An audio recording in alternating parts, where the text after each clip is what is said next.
Breaking news we're tracking at the moment regarding a chilling new threat from Pakistan's most wanted terror outfit. The band Tehreek-e-Taliban Pakistan, or TTP, has released a fresh video throwing a direct challenge to none other than Pakistan Army Chief General Asim Munir. This message from TTP commander Kazim dares Asim Munir to face him on the ground in Kohat while mocking the Pakistani military for sending what he calls helpless soldiers to their deaths. This comes after the TTP claimed to have killed 22 Pakistani soldiers in Kurram on the 8th of October, while the Pakistan Army has acknowledged only 11 casualties.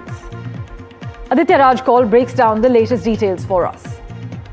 Well, this is a big development coming in that NDTV has accessed videos that have been released by Tehreek-e-Taliban Pakistan, threatening Asim Munir, the Pakistan Army chief, the so-called field marshal, self-appointed field marshal, claiming that he should not send helpless Pakistani soldiers to get killed in Khyber Pakhtunkhwa and the Afghan-Pakistan border, but instead come himself to actually taste the music and sense the music of the TTP in Pakistan. Of course, this comes at a time when there have been various clashes that have been reported between Afghanistan and also Pakistan. There's been a ceasefire that has been reached after negotiations in Qatar. But at this moment, of course, there are several attacks that have been launched by the TTP against the Pakistan Army, the Frontier Corps and the Pakistani police forces, particularly in Khyber Pakhtunkhwa, but also in Balochistan and other areas of Pakistan. As of now, of course, there are multiple videos that have been released by the TTP.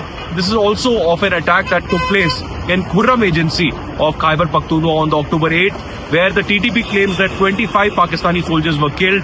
A lot of ammunition, including AK-47 and AK-56, were recovered, and Pakistani army vehicles were also captured by the TTP. The Pakistan Army on its part says that only about 11 Pakistani soldiers were killed in that attack on October 8th. Even as the TTP's attacks against the Pakistan Army continue, new videos clearly indicate that all is not well in Pakistan. The security situation is deteriorating, and the TTP continues to launch massive attacks against the Pakistan Army. In fact, one of the attacks and the videos released of the attack is of Kazim, who's the top commander of the TTP, and the Pakistan's KPK government has just put a bounty of several million against Kazim, who is the top commander of the TTP. What will be the role of the Pakistan Army now remains to be seen, but TTP continues its anger and its terror activities against the Pakistan Army across the KPK.